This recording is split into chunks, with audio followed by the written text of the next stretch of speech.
Brent, I am so excited to have you here. I know we've been longtime online friends and, offline colleagues, and I'm so excited to really dig in because honestly, there's some things that I don't know about your story that I'm excited to hear about. So welcome. Thank you. Happy to be here. Okay. So, I don't think that in all of our conversations, I've ever actually heard how you started or what was the idea behind Multifamily Insiders. How did this brainchild happen? Failure. So failure led to this really. So when I got into the industry, it was on purpose, which is weird for a lot of people. Most people fall into it, but I actually loved the idea of the industry, specifically when it came to resident retention, because I was in finance, which is not at all related for a lot of the on-site operation stuff. And I had hopped from community to community. A lot of people do that, right? And I always felt, shoot, if I just knew one other person at this community, there was gonna be a much greater chance of me staying. I may not, but it would up my chances, right? And yet it was hard to meet people. Like, I think a lot of people realize that it's just, you're very isolated, especially when you think about garden style apartments. It's, you go into your little spot right in front of your apartment, and maybe there's 5 other doors right by you, and you may cross paths with them. And then even if you do cross paths with them, the chances that they may be a good connection point for you, like you have similar interests, it's just pretty low. So my thought was, how do we connect people better? And so when I got in the industry, at first I did events. So I was an event planner, and that was a wild ride in itself. But yeah, absolutely. We did some events where it was I remember one, it was in a very seedy area. And so we went, and I was putting out balloons, and I have these balloons, I'm taking them to the front gate, right? I'm going to tie them up. And as I'm walking out there, keep in mind that this is not a very, I'm kind of terrified at this moment. And I'm walking, and I hear this bang. I was like, I dropped to the ground with these balloons in my hand, right? I'm just like flattened like a pancake to the ground. And I look around and I realize that nothing's happening. And I look over, and one of my balloons has popped. And so I'm sitting there with these balloons, with a pop balloon. And I'm like, this is ridiculous. I look like a fool. And so I go over and I walk over and I tie my balloons up. And yeah, that was my first adventure. I have to stop you because, I'm serious. I've never shared this with you. I one time was contracted to speak for FPI management, and they had done the event at a baseball field, and they had these balloon arches over me. And there had been some shootings like the week before. So not in the area, but just on the news. So I'm not kidding you. One of the balloons popped, but I did not know that's what happened. I too dropped to the floor and literally looked around, and I had this whole stage full of people looking at me. It was the most embarrassing moments, but I feel like we are kindred spirits. Because that was both of our reaction was like, drop to the floor. We both have negative experiences with balloons. I don't know if that's like the bonding point that we should have or not, but sure, let's go for it. That would have connected us if we were neighbors. Absolutely. Okay, so keep telling us. You're telling us then what happened. So you're event planning. So I realized that wasn't scalable. So then I switched over, at least for what I wanted to do. At least. So then I was like, well, at that moment, social media was just getting its legs under it. And so I was like, well, why don't we have a social network for apartment communities? Because then they can get to know each other in a very comfortable environment. Not everybody would come to our events. And there's a lot of people who just didn't feel like it's a weird environment. The only thing you have in common is that you happen to be living in the same area. And some people are okay with that. And some people aren't. So if you could have something online, the introverts of the world could go in there and they could just kind of dip their toes into the social fabric of the community, right? Right. And so that was my grand plan, and it worked until it didn't work when I realized that property managers at the time, they didn't want the residents actually talking to each other. They wanted to chaperone everything, right? But the idea that they would talk to each other like outside of their little watchful eye was terrifying for them because, maybe they talk about the car break-ins or what was their rent increase or whatever. And so there was definitely fear there. And it didn't help that, MySpace was still the big thing at that point. So, we were the MySpace of multifamily, which had its own little ring to it, but MySpace didn't have the best, reputation. So we, it just didn't hit the right chords. And so Multifamily Insiders then was a spring off of that. So it was a next iteration to help the industry understand what social networking was. And the idea was that let's first get them used to this concept, and then we'll come back and we'll talk about how can we implement this concept with your communities now that you feel more comfortable with it. And we just never went back. It grew so fast, so quickly that we're like, this is obviously where we need to be. So we just stayed with it. That is incredible.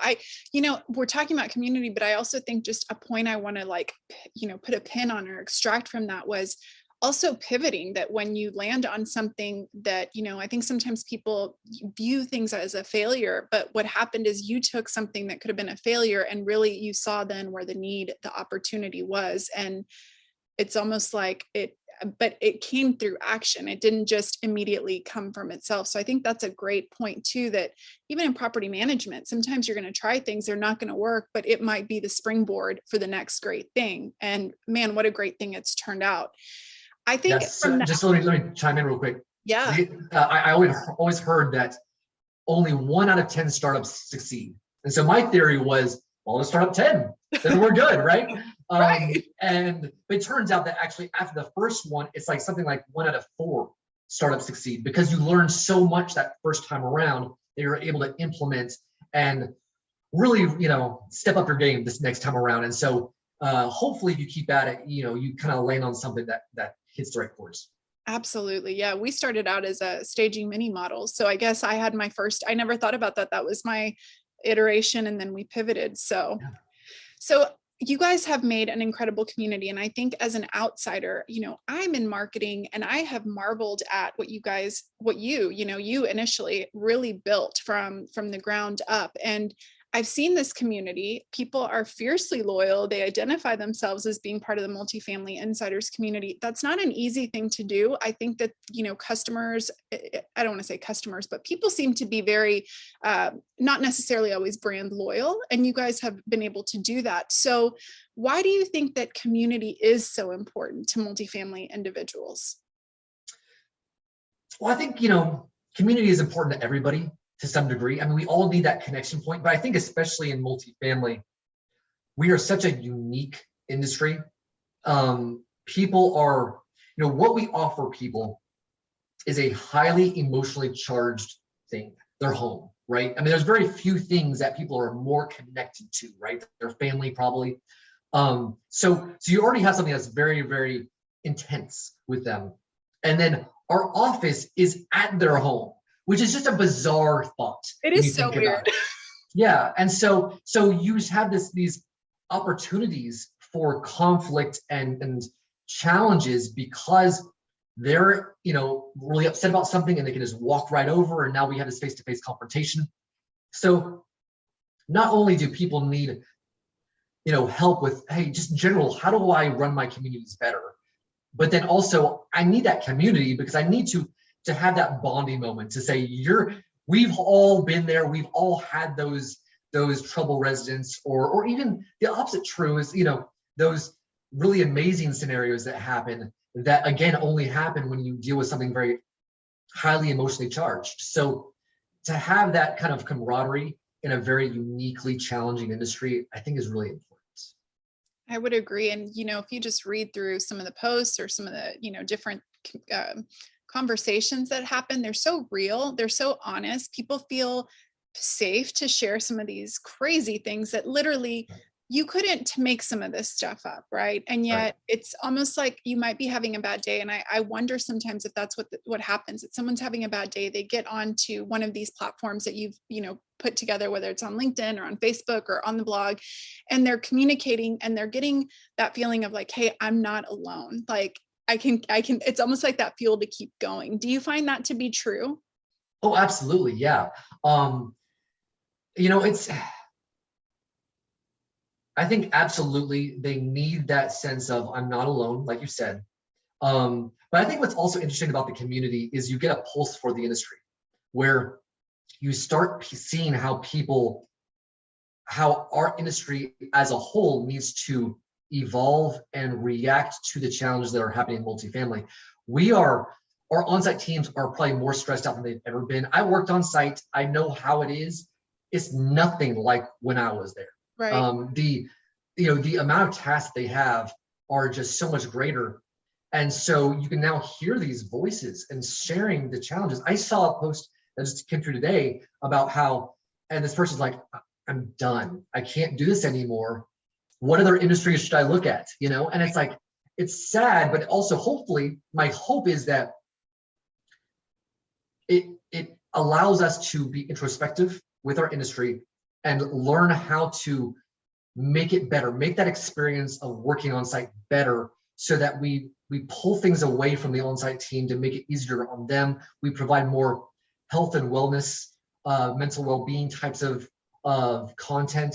We just had Lori Snyder on a week or two ago, and she was talking about mental well-being and how important that is.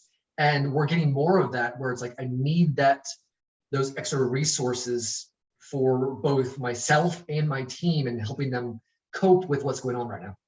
Yeah, I saw that come through, and I don't share every single one, but that one I sent out to our members, and invited them to register from your I email. love that. Thank you. You're welcome, but it's exactly what you're saying, because you see it and it's just something that is needed. And then another thing, it's so funny, like your community was on my mind, because last week I was talking with a CEO who's a client and of a large management company. And she made the comment, she said, I always feel like, you get more intel from my sites than I do. She mentioned that. And I said, she said, I feel like I need to know more of what's going on. And, I feel, and this was a very raw conversation. She's like, if I'm being honest, I want to be on site more, but I feel more disconnected than ever just because of my responsibilities and all of these things. And I said, you know what? Here's a tip. I said, jump onto one of the groups, the Multifamily Insiders group. I said, they might not be your managers or your leasing agents, but in a sense they are. What you hear there is what's happening. And so I think that's what you said. One of the maybe most understated values is a pulse for the industry is what you can get from just browse a week worth of things. And you'll be like, wow, our teams are dealing with a lot. Yeah, absolutely. Whenever a new supplier comes into the industry, it's so funny how many times a supplier has said, I needed to kind of get up to speed on what it's like to work on site. And they're like, this helps so much to just scroll through. And now, okay, now I understand. Now they can better serve their clients because they have a better insight into what's in their world, basically. Oh yeah. So it's definitely not just for managers. Suppliers can, I mean, if you've never worked on site, that would be the quickest way. I love that you mentioned that. So how did you do it initially? I'm sure there were many layers, but how did you foster this community? How did you build it? So a lot of TLC, to get something like that going where you get people to be comfortable and see as a place to actually go and interact. What I want to do, my goal was to make sure that nobody ever felt that they were speaking into the void, that they were always heard. So when somebody asked a question, I would go out and I would find somebody who was a subject matter expert in that area. Hey, can you come and help them with their question? Because I often wasn't the SME. I had my own little niche of knowledge, but there's a lot of other people who knew a lot more than I did. So for me, it was a lot of just pulling these resources together and say, okay, how can we help this person with this thing?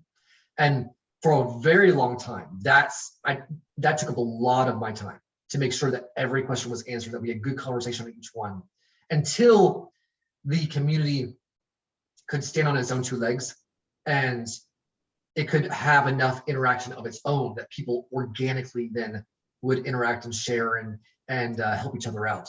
And then it was kind of self-sustaining at that point. So a lot of it was just making sure that we were contributing.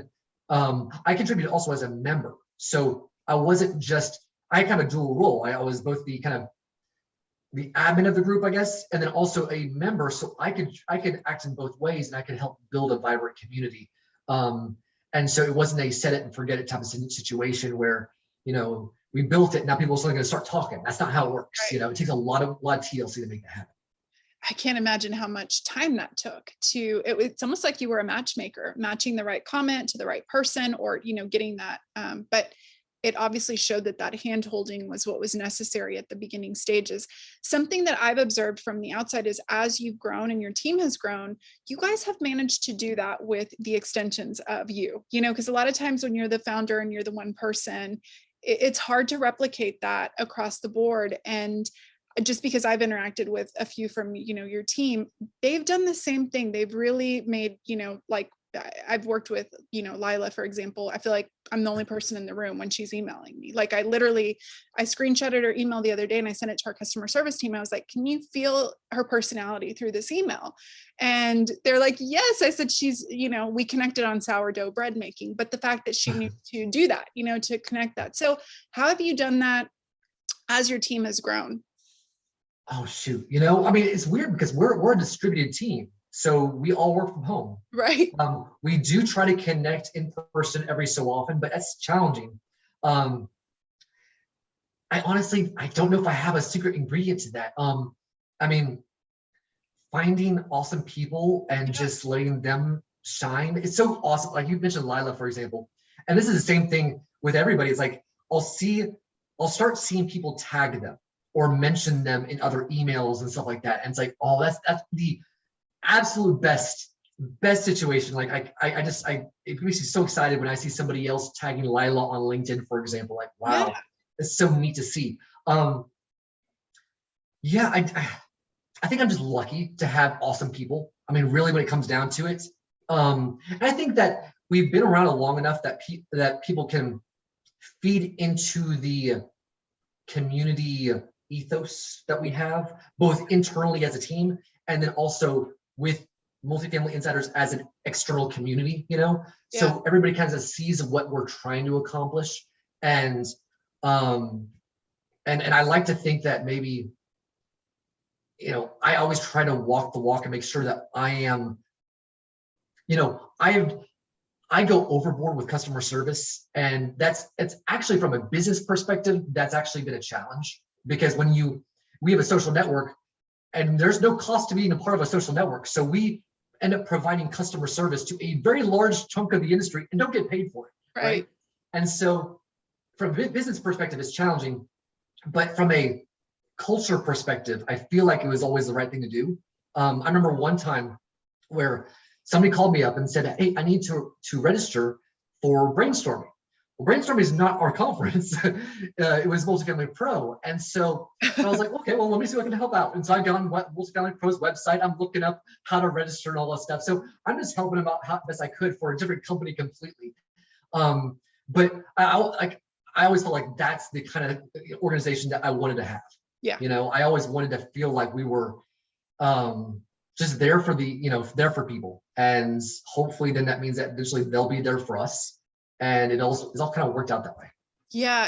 I think you could say that, oh, you just happen to, you have awesome people, but I would more venture to say that the awesome people, when it comes to hiring is a marketing game as well. And I think when they see what has been built, you probably wouldn't apply to Multifamily Insiders and think I can just kind of lay low and do the bare minimum. So I think that's a standard. And then on top of that, I also think what's neat about it is that all of you guys have different personalities, and you can feel that in the emails. So even though the customer service feels the same, it feels unique. And so that's, to me, what I think is so empowering about when you build a team like that they're carrying on that feeling, but not necessarily in a cookie cutter, has to be like Brent kind of way. And I think that's, that's pretty cool.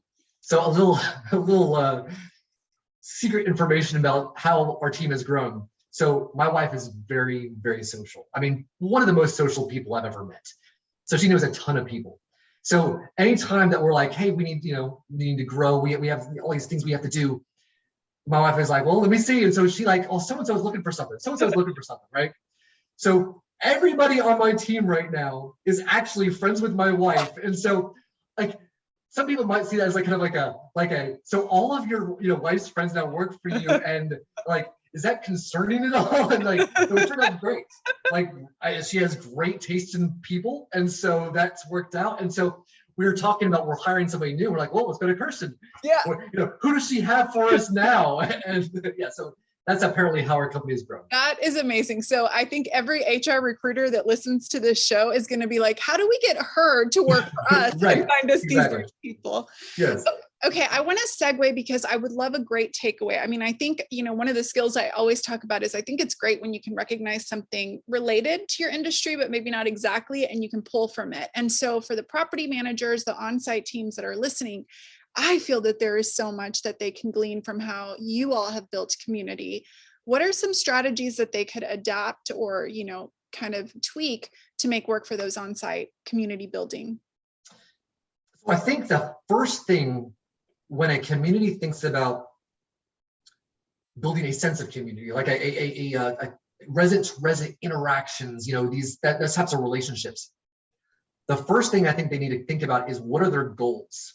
So going back to, what challenges that we had with my previous company with the social network. So Facebook, it was growing and fan pages were becoming a thing. And so now all these communities were like, hey, well, we can have a social presence. We can have our own fan page and it's free, right? Right.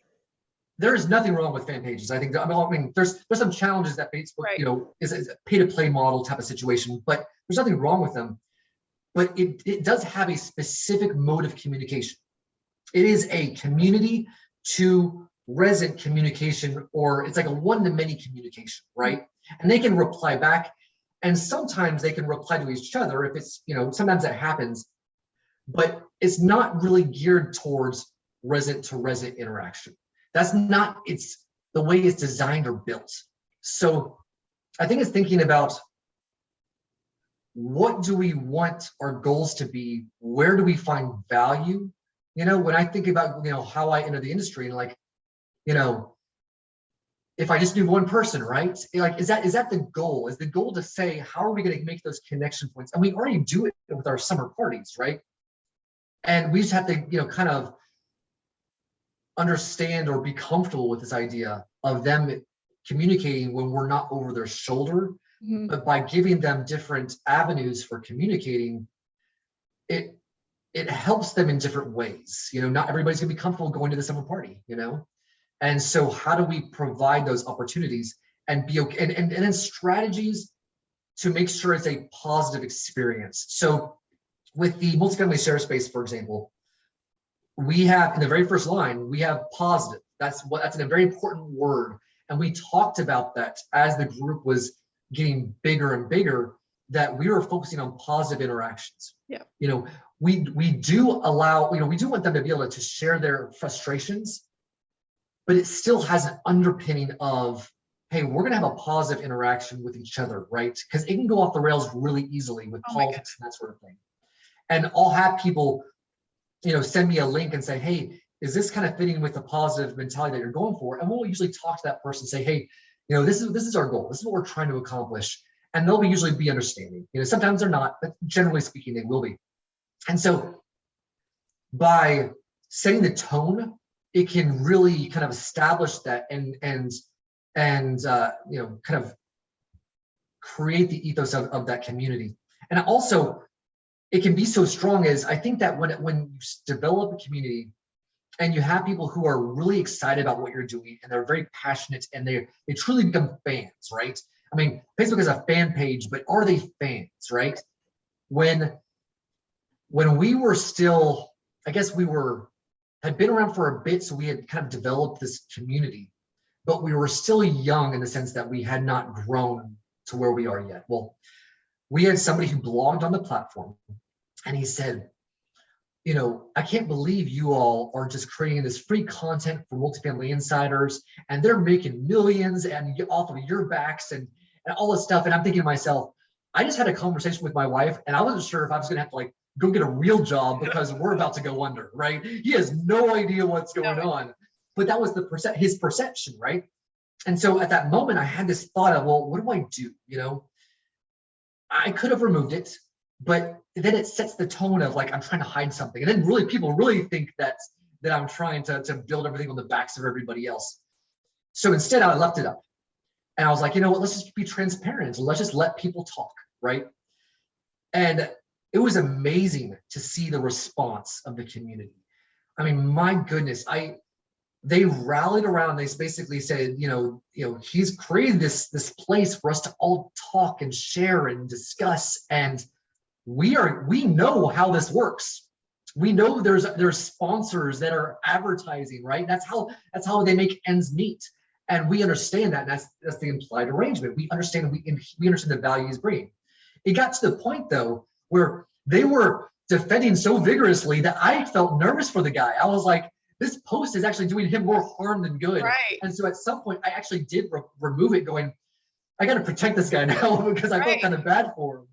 So, but we were able to develop a community that was really passionately positive about the community, and it kind of built this kind of self regulating, like this positive element to it that helped us keep that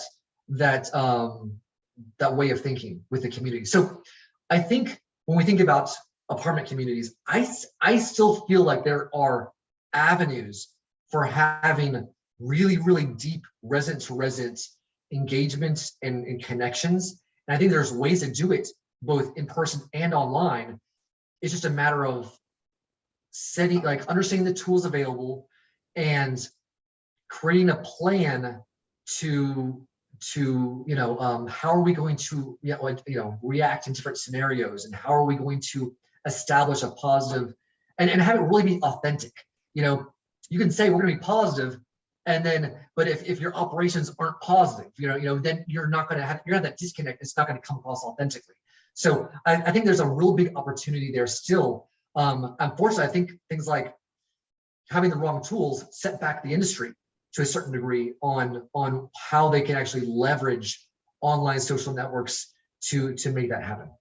Well, and also, you shared, so many good things, but also with that, what I'm hearing is like going back to our first part of our conversation, it took a lot of time and nurturing for this to happen. And so I would assume too that, just like we give credence to the fact that events take time to plan and to do, having an online community that you're overseeing and that you're fostering is also going to take time and energy and is going to need resources. Yes.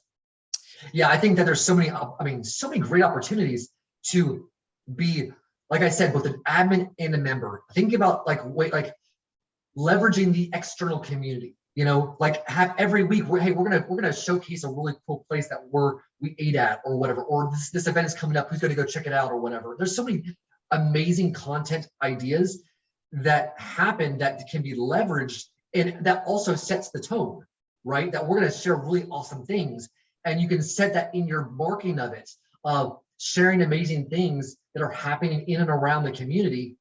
And that's what the goal is. That's the purpose of the community. And it's not going to always go that way. There's going to be things that kind of veer off, and then just having a plan for that and going, okay, let's be authentic. It's like reputation management. How do we approach those that are not, positive? Well, there's good ways and bad ways to do that. And so we, at least this way, you have almost opportunities to avoid that negative review because you have the opportunity to really deal with it in-house and you know what they're talking about. So there's really some neat things there. Absolutely. And I think that people forget, community is happening whether you're actively overseeing it, like you said, like mom and dad, or whether you're not, it's happening. So when people say, how do you build community? It's already happening. You just get to decide what role you play in it. And I think that the retention piece that you mentioned there, that's huge. It's almost like those conversations are happening. How cool that you could be a part of it in a sense. Like you said, maybe be the admin and be a member and have real life. And in a real family, you're going to have conflict. But I think too, people are lonely and people are sick of bad news. And so creating a space like that is really it's a win for so many different reasons. Yeah. And I think setting the guidelines, the rule, the boundaries, as it were, we have a no politics rule on there. And some people don't like that rule, but it keeps things healthy. And so if you set those up probably at the beginning, you can then remove that because, hey, you know what? There's tons of places to talk about politics, but this is not the place that we're trying to foster that. Right. So setting the kind of guidelines, both good and bad, or can help alleviate that and give you the tools where you're not being malicious in how you moderate that community. Yes, that's such a good point, to set it up right so that you're not then blindsided and you have your guidelines, your guiding principles. So I think these are some great takeaways. And as a supplier, I feel like, when you're trying to foster community, these are some great tips as well, is to really, hear what your clients are saying in a way that, I've seen that happen with other suppliers as well. And I think that the fear factor can be there. Oh, what if it goes negative? But I've seen this in many cases, like your experience, where how much more powerful that your community comes to your defense than that you have to take it down, or reputation management with these outside tools rather than you addressing it, knowing what's actually happening. I think that's pretty cool. Yeah, absolutely. Okay, so I want to know what's next for Multifamily Insiders. What do you guys have? Y'all, every year it's like something exciting is coming up. Well, you know what? I'm actually having a challenge because we're trying to do probably too many big projects right now. So I'm a little underwater, but I'll tell you about one, Okay. which is we realized that, like, I was kind of mentioning how there's so much going on site, that there's so many things that's hard to keep up with what's out there in multifamily. We have so many different types of service providers that's hard to get our arms around what's available and who does what. So we decided to do a demo day. So it's actually going to be 1 or 2 days of where we just bring in suppliers and showcase kind of what's going on, kind of dig in a little bit deeper than one would normally see about what their service is all about. And then people can kind of take a look at that and kind of get a sense for what's happening in the industry, what might work for them. So that's going to be a big thing in about 2 months. In fact, we started asking what companies would you like to see in demo day? And I was just scrolling through these yesterday, and I saw your company name on there. Ooh, so somebody was saying, hey, I want to get more information about them. That's awesome to hear. I think it's so cool because I've done a reverse trade show before, and it sounds like in a way it's a concept similar, but I think in a way that people are maybe less intimidated than having to be in person. So I think this is going to be really successful and really exciting. I hope so. Yeah. So we'll stay tuned to see that. Now, I love that you guys have different platforms. It's almost like whatever way you like to communicate. So can you talk about just the differences in what the platforms offer? And for those that maybe aren't part of the community yet, how they can be a part of it? Sure, yeah. So multifamilyinsiders.com is our primary hub. And so there's ways to interact there and get thought leadership and really dig in some really deep topics. We also have a tools area, which with just hundreds of downloadable resources. So there's a lot of really great stuff there. And you can get all of that for free just by creating an account. So it's really easy to get involved. We also have a multifamily share space Facebook group. And so that's a lot of amazing conversations there. We have a Multifamily Insiders LinkedIn group, which is actually our very first home. We started it as a LinkedIn group in 2008. Wow. So that group has 45,000 people, something like that. And so and each place has a little bit different, I don't know, not tone or just different topics they talk about. So Facebook was probably more on-site questions, whereas LinkedIn probably has more kind of like overall corporate and visionary type of thoughts on property management. So yeah, those are our main locations. That's great. So I think people should definitely go there. I would say that the way that you described them is perfect. It's like LinkedIn feels a little more business executive, and there's some like higher level topics that are being discussed. To me, Facebook is like, I need to know what's really going on, like the real. Let me get on Facebook and see what's happening. And then I like the blog. I wish I like to dig in there. Like when I get there, it's like who you can pull from. I have a few favorites that I follow. And so I think that's a really neat place because it's so many different topics. So I encourage everyone to join the community and to have an active role. And you guys send out an email weekly, which I think is great because it's kind of a roundup of the best of the best. Yeah, absolutely. And everybody's welcome to not only like, intake conversation, but also, be a thought leader yourself. Like every person, no matter what level they are in multifamily, has at least one great idea per year.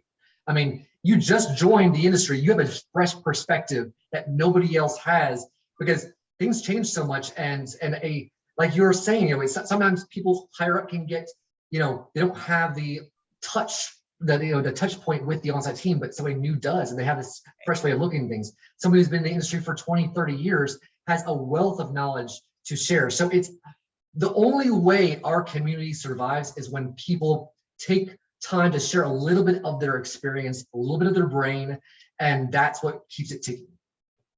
That's perfect. So don't think that you have to be an expert. You've got an expert field in something. So Brent, this has been an incredible conversation. I know all the ins and outs that I feel I didn't know, and I'm so happy to know your story. Thank you so much for spending this time with me today. Well, thank you for having me. It's been great. Yay.